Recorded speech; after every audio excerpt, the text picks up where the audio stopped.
Olá, meu nome é Diego Vena Gomes. Vamos para mais uma aula de bioquímica. Falar agora sobre o metabolismo dos carboidratos. Se você não viu a aula anterior sobre bioquímica dos carboidratos, volta lá, dá uma conferida, que é extremamente importante para a gente conseguir entender aqui os próximos passos, tá bom? Então, vamos nessa para a diversão. É, de antemão, eu deixo a dica aí do livro do Lehninger, Fundamentos de Bioquímica, né? Essa parte compreende da página 236 a 270 do livro. É um livro muito bom para quem quer aprender mais sobre fundamentos da bioquímica, então dá um pulinho lá, tá bom? O objetivo do nosso encontro, da nossa aula, você deverá ser capaz de chegar ao final dessa aula e falar detalhadamente cada um desses objetivos. Se você conseguir fazer isso, foi cumprido a nossa missão, tá bom? Então, vamos lá, compreender os mecanismos de funcionamento dos glúteos, tá? O que é glúteo? O glúteo é o transportador de glicose, é quem permite que a glicose saia do sangue, do meio extracelular para dentro da célula. Compreender as duas fases da glicólise, fase de investimento e fase de pagamento. Então, hoje a gente vai falar essencialmente da glicólise, né, que é uma fonte aí de formação, promoção e geração de energia, e entender como isso acontece. Identificar os principais substratos e produtos da via glicolítica, a gente vai ver detalhadamente, mas eu quero que você tenha uma percepção geral, para que você entenda que a glicose é um substrato principal e nós temos lá o piruvato, que é o produto final da via glicolítica. Identificar as reações enzimáticas limitantes da glicólise e correlacionar aos mecanismos enzimáticos de regulação. Seguinte, para que a quebra da glicólise possa ocorrer, tem um conjunto de 10 reações necessárias a acontecer. Só que dessas 10 reações, nós temos 3 que limitam esse processo, tá? Que fazem com que essa reação ela não volte. Então, quais são esses processos limitantes? E, por último, diferenciar os possíveis destinos dos produtos formados na glicólise em diferentes tipos de organismos. Vamos nessa? Introdução, um breve review aí da aula anterior, tá? Só para que a gente possa dar uma relembrada, nós temos aí os carboidratos, né? São sacarídeos, são açúcar. Eles são produzidos principalmente pelos vegetais, né? Através do processo de fotossíntese. Eles captam CO2 aí produzido por nós, pelas indústrias, né? Por outros mamíferos. E aí colam um carbono de cada CO2, né? Desse, um carbono no outro, formando assim monossacarídeos, né? Moléculas simples de carboidrato. O nome, né, sacarídeo, ele vem do açúcar, de saccharon, né? Quando foi descoberto no açúcar. Nós temos diferentes nomenclaturas, então monossacarídeo é a unidade básica, disacarídeo quando a gente tem mais de um, dois monossacarídeos, perdão. E o nome ele sempre vai terminar em ose, então frutose, glicose, galactose são exemplos de monossacarídeo. Diferente das enzimas, lembra lá, né? A enzima termina em ase. Então a enzima ela geralmente vai exercer lá a quebra ou a função em cima do nome do sacarídeo. Então, por exemplo, você tem aí a lactose, né, que é o açúcar aí do leite. Nós temos a lactase, que faz a conversão da quebra da lactose. Disacarídeos são mais de um, né, dois. Então, um sacarídeo muito comum aí é a sacarose. Tá? A sacarose é um disacarídeo composto por glicose e frutose. Mas existem outros. Aqui a gente tem uns exemplos que eu deixei. Ó. A sacarose, a maltose, a lactose, que são compostos por dois monossacarídeos. Esses elementos, né, os carboidratos, podem aparecer conjugados com proteína ou lipídio.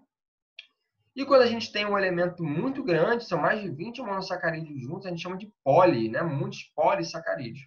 E são formados por carbono, hidrogênio e oxigênio, né? Geralmente aí numa razão de 3 a 7, quando a gente chama aí os monossacarídeos. Mas também pode conter nitrogênio, fósforo e enxofre, tá bom? Então, introdução feita, só dar aquela última relembrada. Né? O monossacarídeo aqui ele podem ser aldeídos ou cetonas, tá? O que difere é onde está a dupla ligação de oxigênio. Se a dupla ligação de oxigênio estiver na extremidade, ela é uma aldose. Se tiver na parte central, não necessariamente só no meio, tá? Mas se tiver nos carbonos aqui que correspondem ao centro do esqueleto, nós chamamos aqui, ó, por exemplo, tá? De cetona. Tá? Na extremidade são aldeídos, então olha as extremidades aqui, sempre vão ser aldeídos. E aí nós vamos dar o nome de acordo com a posição da dupla ligação e o número de carbonos que contém sacarídeo. Então, por exemplo, 3 carbonos, ligação na extremidade, é uma aldotriose, triose de 3, tá? Se a dupla ligação estiver no meio, a gente tem uma ceto, de cetonotriose. Tá? Então, aqui, ó, gliceraldeído ou de hidroxiacetona são 2 aí, elementos sacarídeos. A gente vai ver, eles estão aí durante na via glicolítica, na via da glicose, a gente vai ver esses elementos, tá? Aparecer, você vê que eles são iguais, né, na constituição geral, mas eles têm aqui elementos, a dupla ligação de oxigênio em posições diferentes. Assim como aqui, ó, aldoexose e cetoexose. Aldo por quê? Olha só, uma aldose aqui, ó, um aldeído com oxigênio na extremidade, e aqui uma cetona com a dupla ligação de oxigênio na parte central. Tá? E 6 carbonos, as duas. Sabe quem são esses aqui? Olha só, glicose e frutose. Tá? São iguais, o que muda é a ligação. Por que isso é importante? Quando a gente for ver aí o processo de a quebra da molécula de glicose em pedaços menores, tem um momento que a gente chama de isomeração, né? São isômeros, que a gente tem aí uma isomerase, é uma enzima que troca a posição da dupla ligação, fica ligado. E o último aqui, né, são 2 que são aldopentose, os 2. O que muda aqui é que a gente perdeu, ó, um oxigênio aqui, ó, tá vendo? Aí aqui a gente tem a ribose, ou aldopentose, e aqui a 2-desoxirribose. Por quê? Desóxia, no carbono 2, perdeu um oxigênio. Tá? Então, só aí para a gente ficar ligado, vamos ver o passo a passo para frente. Entrando aqui na parte que começa a ficar legal, né? Quais são as 4 posições, né? as quatro vias, né? Que a glicose pode assumir, né? Como é que a gente pode utilizar ou consumir a glicose? Então, a glicose aqui central, nós podemos armazenar a glicose como glicogênio, tá? Para a gente, aqui os vegetais na forma de amido, tá? Armazenamento. Outra forma é oxidar a glicose, né? Para formar aqui piruvato, que a gente chama de glicólise, tá? Então, oxidação por glicólise. Pode também seguir a via da oxidação via pentose-fosfato, formando aí a ribose, né? 5-fosfato. E por último, não menos importante, síntese de polímeros estruturais. Então, a matriz extracelular, né? Polissacarídeos de parede celular, né? Para vegetais, artrópodes. Então, são caminhos aí que a glicose pode seguir. Legal? Então, os 4 caminhos. Armazenamento, oxidação via glicolítica, glicólise, oxidação pela via de pentose e fosfato, e aí síntese de polímeros que formam a estrutura, a matriz extracelular, né, e a parede celular. Vamos agora à parte importante, olha só. Opa, passei direto. Glicólise. Vamos separar. A gente sempre segmenta na bioquímica as palavras. Ó. Glicose, lise, quebra. Tá? Lise significa quebra. Então, quebra de glicose, o nome já diz. Tá? Então, na glicólise, do grego glix, significa doce ou açúcar, e lisis, quebra. Uma molécula de glicose degradada em uma série de reações catalisadas por enzimas, gerando 2 moléculas de um mesmo composto de 3 átomos de carbono, que a gente chama de piruvato. Então, o que é a glicólise? É a quebra de uma molécula de 6 carbonos em 2 moléculas de 3 carbonos, tá? Formando piruvato, por um conjunto de 10 reações. Então, são 10 reações, e a gente começa aqui na glicose, no meio a gente quebra ela em 2 moléculas, e aí no final a gente forma o piruvato. Durante as reações sequenciais da glicólise, parte da energia livre da glicose é convertida na forma de ATP e NADH. Tá? Então, olha só, já praticamente tudo o que tem que ser dito está aqui. O que é a glicólise? É a quebra da glicose num conjunto de 10 reações que forma 2 moléculas de 3 carbonos cada, que chamam piruvato, formando ATP e NADH. Ok? Vamos lá agora. Esse processo, quando a gente tem aí a ausência de oxigênio, né? Ou seja, a degradação anaeróbia da glicose ou de outros nutrientes orgânicos para obter energia, a gente chama de fermentação, tá? A produção de ATP pela via anaeróbia. Diego, quer dizer que não tem oxigênio no meu corpo? Não é isso, tá? Existe oxigênio, mas a produção de energia pela via anaeróbia, ou seja, aquela que não depende de oxigênio para ocorrer, né, chama-se fermentação também. Vocês vão ver por esse nome. Dividimos em duas partes. A primeira parte chamamos de preparatória, o investimento, e a segunda fase de pagamento. Por que tem essas duas fases, Diego? Seguinte, imagina que você quer abrir um negócio, tá? Ou você quer ser um investidor da bolsa. Você vai abrir uma lojinha de açaí. O que você precisa fazer? Você precisa investir um dinheiro. Você vai comprar um monte de açaí, você vai pagar o aluguel da lojinha, vai comprar a lojinha, enfim, e vai ficar lá vendendo o açaí. Então, você gasta inicial, sei lá, R$1.000, né, para você começar a vender, vai vender na praia, e você espera o retorno. Então, você gasta um dinheiro, né, você gasta energia para você começar o processo. E depois você espera um retorno. Esse retorno a gente chama de pagamento. Então, você vai vender, vender, vender, você vai ter um lucro, né, uma margem de lucro em cima daquele produto que você comprou. Isso vai fazer que para frente você tenha aí mais dinheiro do que você gastou. É a mesma coisa a glicólise. A gente gasta uma quantidade de ATP no início, na primeira fase, na primeira parte, para depois a gente ter mais ATP. Tá bom? Então, é dividido em duas fases. São 10 reações em duas fases. Investimento e pagamento. Ou preparatória e pagamento. Olha só, agora começou a ficar bonito, hein? Vamos para a fase, então, preparatória. Tá? Então, olha só, aqui a gente tem, em cima, está dividido aqui, ó, em letra A, tá? A fase preparatória, fosforilação da glicose e sua conversão gliceraldeído 3-fosfato, tá? Ou seja, da glicose até a formação da gliceraldeído 3-fosfato. Gliceraldeído, aquele elemento que a gente mostrei lá de 3 carbonos. Vou até voltar aqui, ó. Gliceraldeído, olha ele aqui, ó, 3 carbonos e dihidroxiacetona, tá vendo? Aqui, ó. Então, a glicose, que são 6 carbonos, ó. 1, 2, 3, 4, 5, 6. São 6 carbonos aqui do lado. E aí, nesse processo, a gente tem lá no final, ó, a formação de gliceraldeído mais dihidroxiacetona, que são aqueles 2 carboidratos que a gente viu de 3 carbonos, tá bom? Então, o que a gente faz é pegar essa molécula aqui de 6 carbonos e partir ela aqui no meio, formando os 2 carboidratos de 3. Agora, esse processo, né, de inicial, preparatório, são 5 etapas, olha só. A gente tem aqui primeiro momento, né? A glicose ela entra na célula, né? Então aqui a gente tem a molécula de glicose, tá? Então a molécula de glicose, ó, gasta um ATP lá para ela ficar dentro da célula. A enzima que faz isso é a hexoquinase. E a gente tem a glicose 6-fosfato, né? Porque a gente bota aqui esse ATP esse fosfato do ATP, coloca aqui, ó, no carbono 6 da glicose, que é esse carboninho que tem aqui em cima, o 6, tá? Por isso que é glicose 6-fosfato. Aí depois a gente tem a formação da frutose 6-fosfato.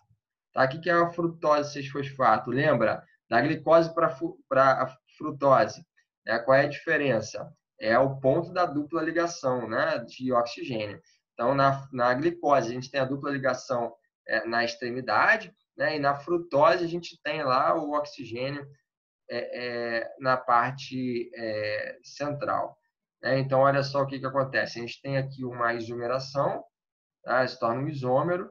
Então, o carbono, né, que estava aqui ligado inicialmente direto ao oxigênio, a gente tem aqui agora esse carbono indo para a cadeia aqui externa e fazendo a dupla ligação aqui. Tá? O oxigênio, ele agora não está mais na extremidade, esse oxigênio agora está central. Apesar de a gente estar vendo aqui uma condição diferente, né, porque a gente tem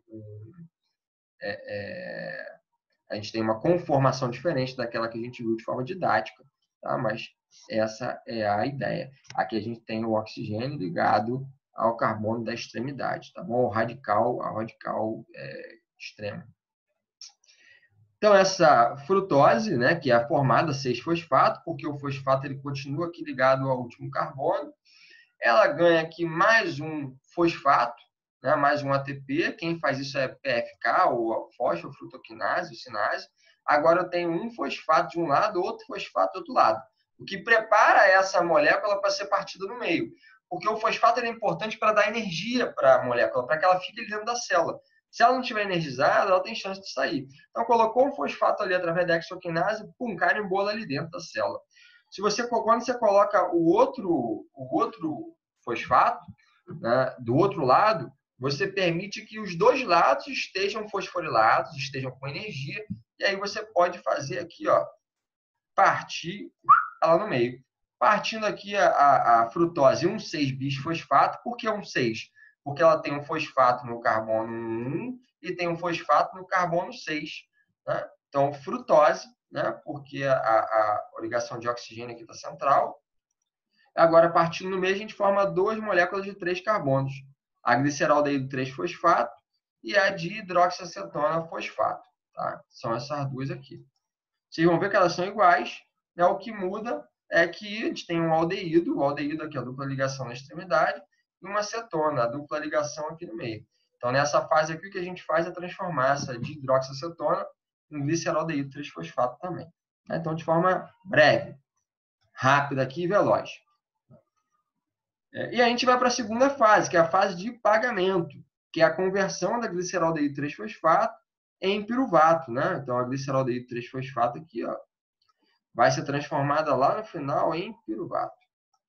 Então, aqui, nessa fase, né, a gente tinha duas moléculas lá, lembra? Eu vou esquecer uma agora e vou ficar só com uma delas. Não preciso ficar explicando os dois, né? Não dá. A gente sabe que vai acontecer a mesma coisa para as duas moléculas de gliceraldeído 3-fosfato. Então, o gliceraldeído 3-fosfato aqui nesse processo, né, que 3 carbonos, 2, 3, com um fosfato. Olha só, ele vai receber mais um fosfato aqui agora, tá? Só que agora não tem mais gasto de ATP. Então, não é mais investimento, né? A gente bota um fosfato orgânico aqui em cada uma molécula, são duas moléculas dessa, né? Por isso que está o 2 na frente. Eu boto 2 fosfatos inorgânicos, um em cada molécula, né? E gasto um NAD para cada molécula, por isso que tem 2. O que a gente faz aqui? A gente bota um fosfato, né? Já tinha um aqui, a gente bota aqui do outro lado também. E aí tem um NAD, né? Que é um carreador de energia. Ele tira um hidrogênio daqui, formando aqui NADH. Quem faz isso aqui é gliceraldeído 3-fosfato desidrogenase. Ou seja, ela tira aqui o hidrogênio da molécula com o NADH. Beleza, então eu tenho fosfato de um lado e fosfato do outro lado. Então, no primeiro ponto aqui, eu começo a gerar energia. Ó. Eu formo o bisfosfoglicerato, duas moléculas dessa, 3, porque tem um fosfato em cada lado. Aí, a partir da enzima gliceraldeído sinase, fosfoglicerato sinase, eu pego 2 ADPs e formo 2 ATPs. Então, lembra, lá na fase de investimento eu coloquei 2 ATPs e aqui embaixo agora eu estou produzindo 2 ATPs. Então, eu estou 0 a 0 aqui nesse ponto, né? Gastei 2 e formei 2, beleza? Usando aqui um fosfato. Aí eu tenho aqui o fosfoglicerato, né? Que é esse elemento aqui. O que a gente faz? A gente faz uma mutação, a fosfoglicerato mutase, que é essa enzima aqui. Ela tira o fosfato daqui e coloca o fosfatinho aqui, ó, embaixo. Tá? Depois a gente tem a perda de água através da enolase, formando aqui a fosfenolpiruvato, que é essa molécula aqui. Ainda tem um fosfato. E por último, a PK, ou a piruvato quinase, ela usa 2 ATPs para formar 2 ATPs. Então, aqui, ó, o piruvato no final lá está sem ATP, né? Acabou a energia. Eu tirei todos os fosfatos, formei. Então, lembra, eu gastei 2 ATPs lá no início, para fosforilar, né, na fase de preparação, de investimento. E aí eu gerei 2 ATPs aqui,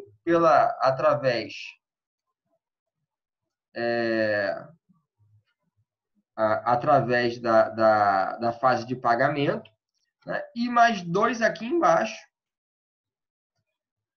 na piruvato quinase. Ou seja, eu formei 4 ATPs na fase de pagamento. Mas como eu gastei 2 lá em cima, eu estou com saldo 2, né? Eu gastei 2 e formei 4. Quantos ATPs de saldo? 2. Então, a glicólise serve para dar 2 ATPs para a gente.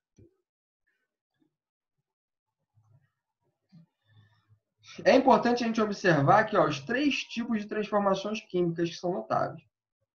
Então, primeiro, a degradação do esqueleto carbonato da glicose para produzir piruvato. O que é a degradação? A gente tem o esqueleto. O esqueleto são 6 carbonos que formam um esqueletinho.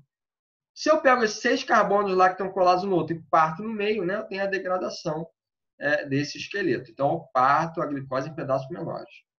Segundo, a fosforilação de ADP a ATP, formando energia, pelos compostos com alto potencial de transferência de grupo fosforila, formados durante a glicólise. Tá? Então, a gente transfere o fosfato para formar o ATP. E, por último, a transferência de um íon hidreto, né, de hidrogênio, para o NAD, formando NADH. Então, a gente precisa de NAD livre para que ele possa tirar o hidrogênio, o íon hidreto, para a gente ter o NADHI. Isso é importante, gente. Lá na frente, quando a gente for falar do lactato, a formação do lactato, do ácido lático, é uma saída que a nossa via glicolítica tem para a gente poder continuar produzindo energia de forma anaeróbia. Tá? É botar esse H do NAD aqui lá no piruvato. Vamos ver isso para frente. E entrando aqui nesse próximo slide, olha só, existem 3 etapas que são limitantes, tá? Que são irreversíveis, ou seja, depois que elas acontecem, elas não retornam. E elas são através das enzimas hexoquinase, da enzima fosfofrutossinase e da enzima piruvato-sinase. A hexoquinase é a primeira hexoquinase ou hexocinase, tá, gente?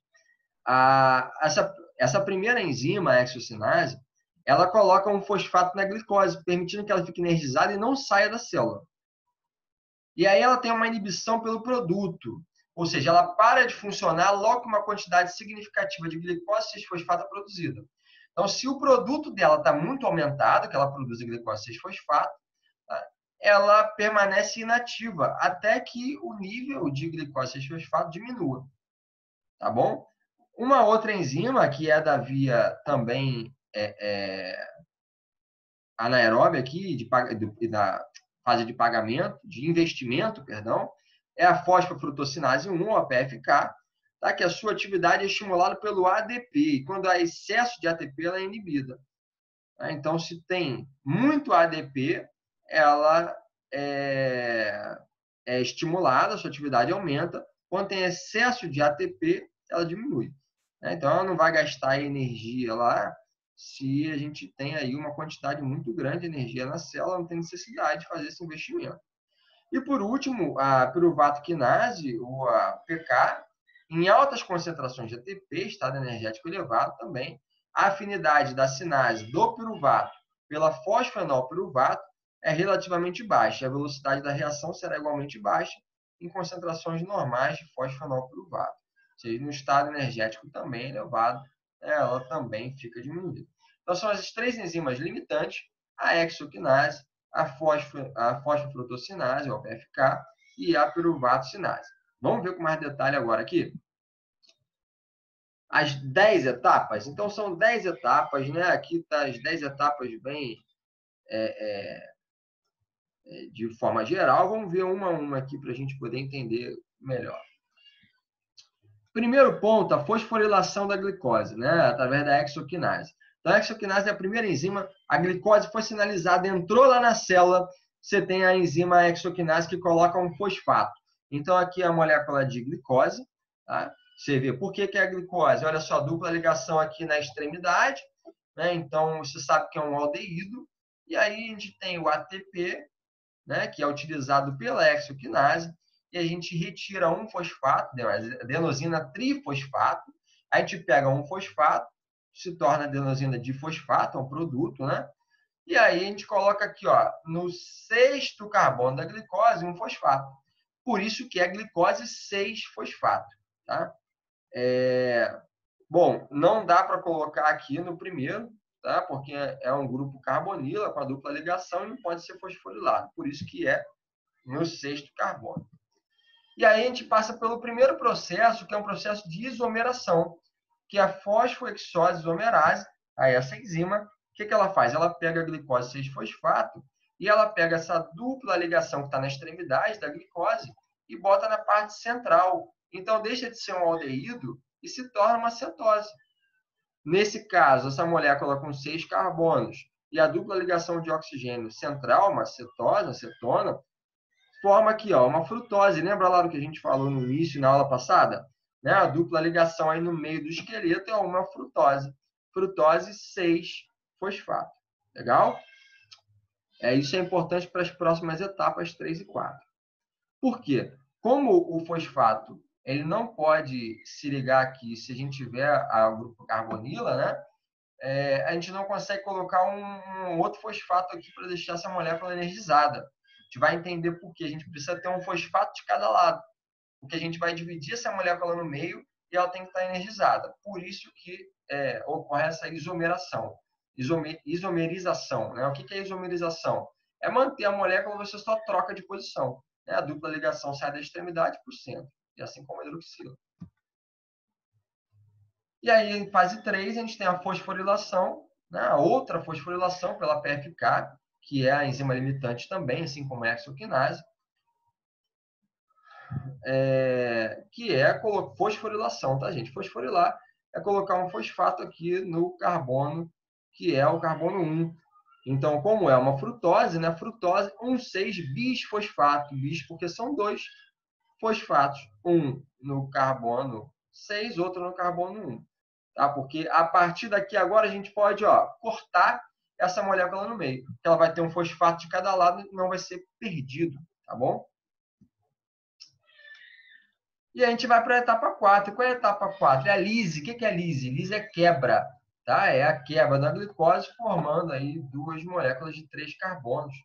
Tá? Aqui quem faz isso é a enzima aldolase. Tá? Essa quebra aqui. Só que é o interessante, a gente forma 2 moléculas aqui que não são iguais. Tá? Isso é importante, muita gente não sabe. Que é a dihidroxiacetona e a gliceraldeído 3-fosfato. Tá? Qual é a diferença? Perceba, a dupla ligação aqui está no meio e aqui a dupla ligação está na extremidade. Então, aqui a gente tem uma acetona, aqui a gente tem um aldeído. Lembra que a gente mostrou lá atrás na aula passada, e no começo dessa aula eu falei isso também? A gente tem aqui a molécula com a dupla ligação no meio e a outra na extremidade. O que a gente precisa fazer é formar 2 moléculas de gliceraldeído 3-fosfato. Então, há aqui também a conversão da dihidroxiacetona em gliceraldeído. Lembra que eu falei lá no começo, quando eu falei dos monossacarídeos, que são importantes? Esses são 2 monossacarídeos importantes aqui. Tá? Então, são as primeiras moléculas. A partir de agora, isso acontece aqui, perdão, antes, né, de passar para frente, a triose fosfato isomerase, né, que a isomerase ela permite que haja essa mudança da dupla ligação daqui para cá, tá? Então, a gente tem 2 moléculas de gliceraldeído 3-fosfato. E a partir daqui, olha só, você está me vendo aqui, preste atenção, esse ponto é crucial.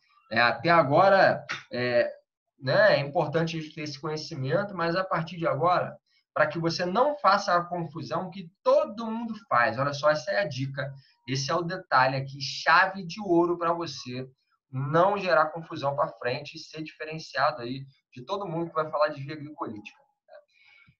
Nós tínhamos lá a glicose com 6 carbonos, então nós quebramos ela em 2 moléculas, né? Aqui, uma de hidroxiacetona e um gliceraldeído 3-fosfato. Tá? São 2 moléculas agora. Então, o que acontece? A dihidroxiacetona, né, se transformou no gliceraldeído 3-fosfato também. Então, nós temos 2 moléculas de gliceraldeído 3-fosfato, ou G3F. Tá? Você vai ver às vezes aqui, G3F. Essa molécula de gliceraldeído 3-fosfato, ela entra agora na fase de investimento, né, para que a gente possa produzir ATP. A primeira coisa que é importante, como ela foi quebrada, ela tem um fosfato, tá vendo, lateral. O que vai acontecer? Vai haver uma nova fosforilação, tá? Vai haver uma nova fosforilação e é a primeira vez que vai ser retirada o hidrogênio. Então, eu não vou mais falar das duas, tá? Não tem necessidade de eu falar das duas. Vai acontecer a mesma coisa para as duas. Eu vou falar apenas de uma, tá? Uma delas é gliceraldeído 3-fosfato. Então, o que vai acontecer? A gente vai pegar o NAD, tá? Mais o fosfato, vai acrescentar nessa molécula, então aqui, ó, mais um fosfato aqui desse lado, tá? E o NAD, ele vai retirar o hidrogênio, tá? E aí a gente vai ter também como produto o NADH. Então a gente forma aqui a 1,3-bisfosfoglicerato, que é essa molécula de 3 carbonos com 2 fosfatos. Isso acontece nas duas moléculas de gliceraldeído 3-fosfato formadas. Então, esse é o detalhe aqui que precisa ficar claro. Então, são 2 NADs e 2 fosfatos, né? Uma para cada molécula. Perfeito? Pronto. Então, vamos seguir lembrando que apenas estamos olhando uma molécula. Aí aqui, ó, 1,3-bisfosfoglicerato. O que acontece nesse ponto? A partir da fosfoglicerato sinase, a gente tem a primeira produção de ATP. Porque a gente vai retirar esse fosfato daqui, ligar ele aqui, ó, ao ADP, formando a primeira molécula de ATP.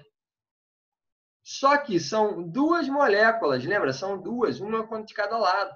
Então, a gente tem a formação de 2 ATPs. Então, lembra, lá na fase inicial de investimento, nós gastamos 2, investimos 2, e agora aqui na fase de pagamento, nós temos a produção de 2. Então, agora a gente está no 0 a 0. Tá? 2 ATPs gastos, 2 ATPs produzidos.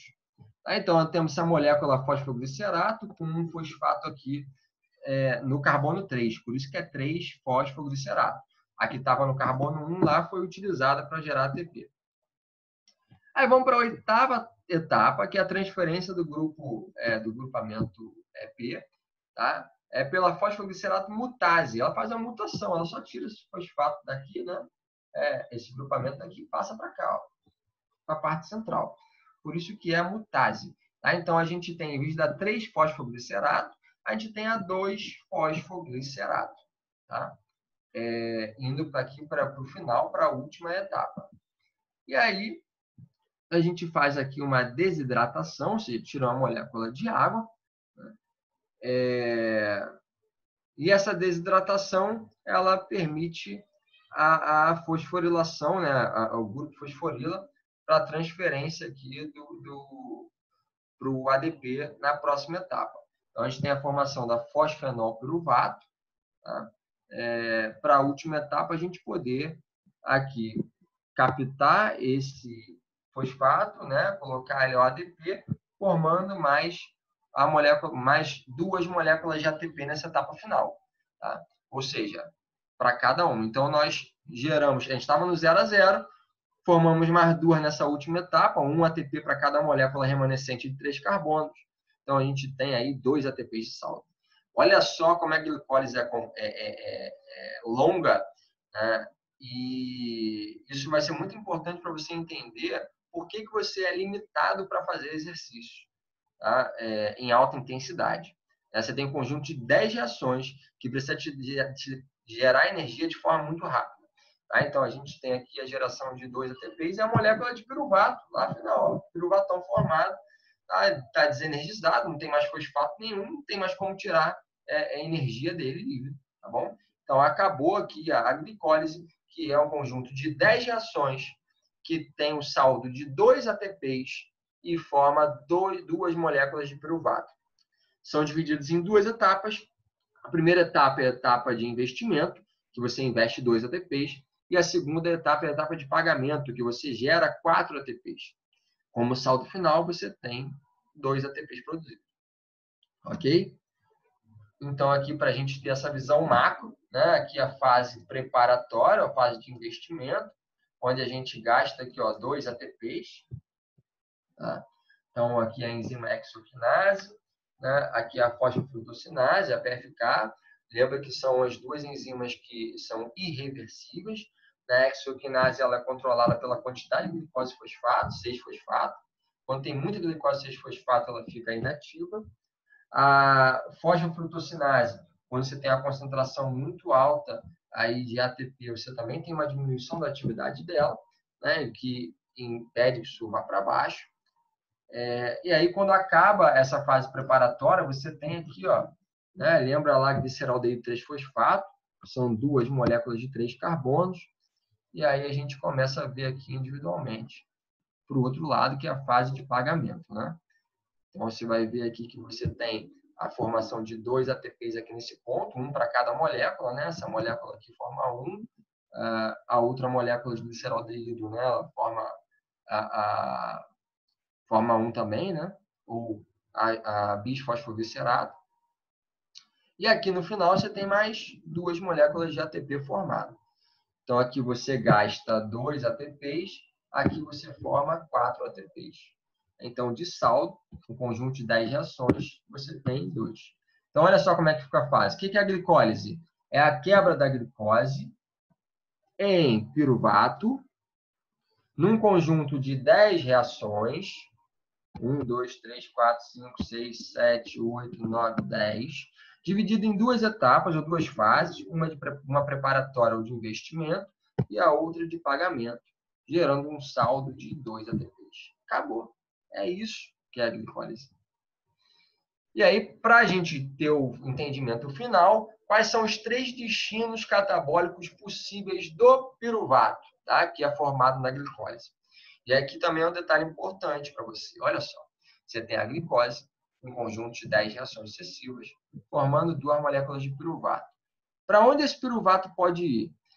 Esse piruvato ele pode virar lactato em condições anaeróbias, ou seja, quando não tem oxigênio o suficiente para receber o hidrogênio lá do NADH, né? Então, a gente chama de fermentação até o lactato no músculo. Isso acontece em contrações vigorosas, tá? Quando a gente faz aí um exercício 40 segundos na máxima velocidade possível, 1 minuto, você vai ver que a via glicolítica ela vai atuar de forma muito proeminente, mas a gente tem uma produção muito grande de ácido lático, de lactato, e a gente não consegue desviar esse lactato produzido, o NAD, o hidrogênio, que é retirado da glicose, você não consegue levar até a mitocôndria, e aí precisa colocar no piruvato e vira lactato. Mas o piruvato, isso muita gente não entende também, olha só. O piruvato ele pode seguir via aeróbia, tá? Ele vai perder aqui o CO2, né? Que são 2 piruvatos, então cada um perde um CO2, tá? Ou seja, uma molécula de 3 carbonos vira uma molécula de 2 carbonos, formando aqui a acetilcoenzima A. Esse acetilcoenzima A ele vai entrar no ciclo do ácido cítrico, no ciclo de Krebs, tá? Vai para a cadeia de transporte de elétrons, e aí lá a gente vai gerar energia pela via aeróbia. Ou, em condições também anaeróbias ou de hipóxia, a gente tem a fermentação aí, formação de álcool, né? A fermentação alcoólica, que acontece na levedura, nas plantas, né? Como se faz, por exemplo, cerveja. Então, são 3 caminhos aí que o piruvato pode levar. Tá? Então, eu vou desconsiderar esse aqui do etanol, da levedura, e esses aqui vão ser importantes, que é seguir a via anaeróbia, que é formando lactato, ou seguir a via que é aeróbia, formando acetil-CoA. Tá? Então, muita gente acha que a glicolítica forma lactato só como produto final. Isso não é verdade. Tá? A glicólise ela pode servir como uma prévia da via aeróbia, tá bom? Então, você vai fazer atividade de longa duração, se você tiver um aporte bom de carboidrato, você vai conseguir fazer uma atividade em alta intensidade por mais tempo. Qual é o efeito, como ocorre aqui o processo de entrada de glicose, como acontece o diabetes? Então, a gente tem aqui a glicose, né? Aqui tem um vaso sanguíneo, imagina aqui em cima um vaso sanguíneo. A glicose que você ingeriu, ela vai passar por esse vaso, e aí a gente tem uma sinalização, né, que o GLUT4 ele fica em vesículas dentro da célula no citosol. Quando você ingere o carboidrato ele passa pelo pâncreas, e o pâncreas secreta insulina. Tá? Insulina aqui é um hormônio que vai se ligar a um receptor que fica na membrana, e esse receptor ele vai ser autofosforilado no seu terminal e gera uma série de sinalizações, né, para translocar o GLUT4. O que é o GLUT4? O GLUT4 é um transportador de glicose. Ele vai sair do citossol e vai para a membrana. E aí lá ele permite que a glicose entre. Gente, o GLUT ele é como se fosse um porteiro, tá? Por exemplo, imagina você está lá na sua casa, no seu quintalzão, né? E alguém toca lá a campainha. Para que a pessoa possa entrar, você precisa ir lá abrir a porta. É como se você fosse o GLUT4. Você está lá dentro da tua casa, na membrana, você precisa ir lá. Só que o GLUT4 é a própria porta, tá? O próprio portão. Vai lá, chega na membrana e permite que a glicose entre. Sem o GLUT4 não entra. No caso do músculo, o GLUT4 ele fica no citossol e ele vai para a membrana quando há essa sinalização de insulina. No pâncreas, a gente tem o GLUT2, que ele já fica direto na membrana da célula, porque ele precisa fazer essa medida, né, direta. O pâncreas ele precisa ser sensível à concentração de glicose para poder secretar a insulina, né, o glucagon, para a corrente sanguínea. Né? Então, aumenta muito a quantidade de glicose, ele vai aumentar a secreção de insulina para que a gente possa colocar a glicose para dentro das células. Nesse caso aqui do músculo. Tá? Então, o GLUT4 é um transportador de glicose.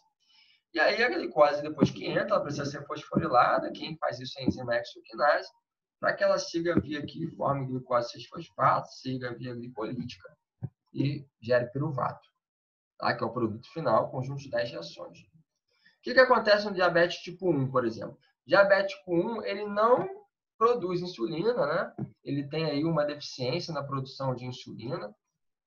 As células beta-pancreáticas aí sofrem lesão, aí, a doença autoimune, geralmente. E como não tem insulina, como é que a glicose entra? Não entra. Tá?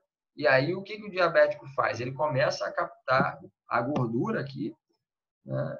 Os ácidos graxos, para fazer energia aqui, por um processo que a gente chama de beta-oxidação, né? Gerar acetil-CoA. Só que nisso se forma também cetoácidos, né? Ou elementos aqui que vão dar a característica ácida, a gente chama de cetoacidose, que é o acetoacetato e o beta-hidroxibutirato. São produtos aí da beta-oxidação. E aí o diabético forma corpos cetônicos, né? Fica aquele hálito cetônico e pode entrar em coma, né? Tem que tomar bastante cuidado. Como se trata isso, né? No caso do diabético, ou para que ele não tenha um quadro mais grave? Aplicando insulina, né? Exógena, externa. E o exercício físico também é um importante aliado, tá? Porque o exercício físico ele consegue permitir que o GLUT4 vá para a membrana para colocar a glicose dentro da célula sem a necessidade de insulina. Cetônicos, tá? O problema do excesso de corpos cetônicos é você fazer muita cetose, né?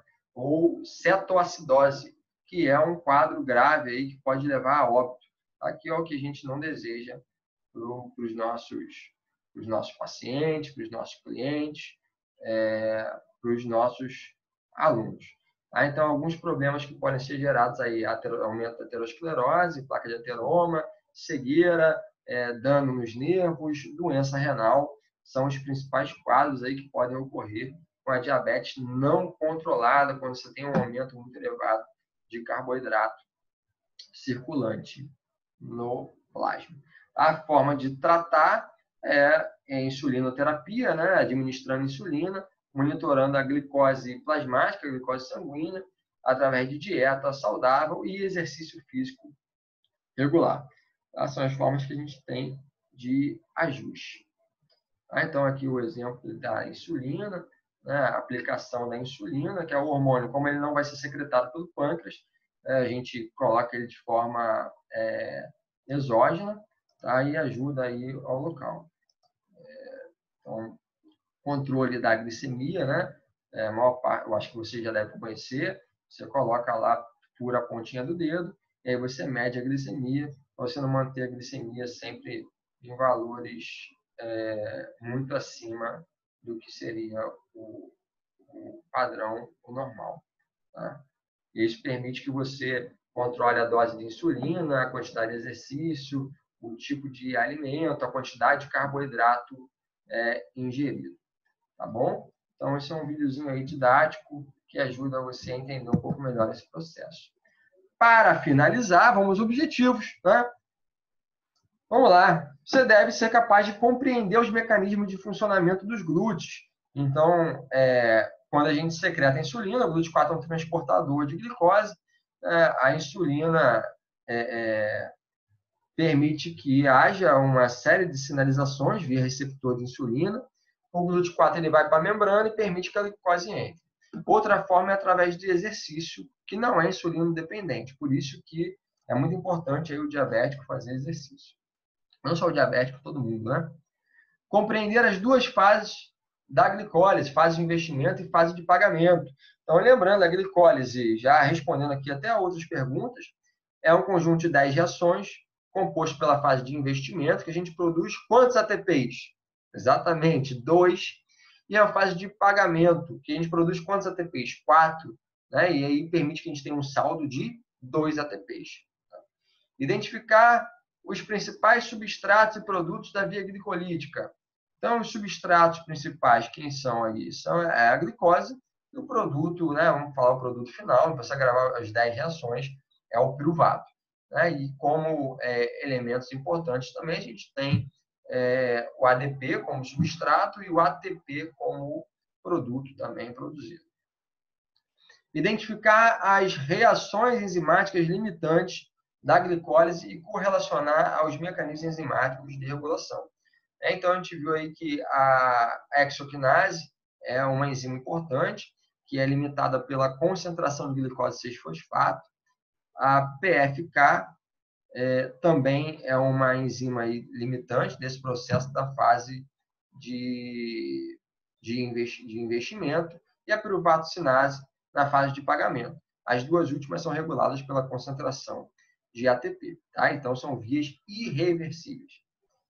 E diferenciar os possíveis destinos dos produtos formados na glicólise em diferentes tipos de organismos.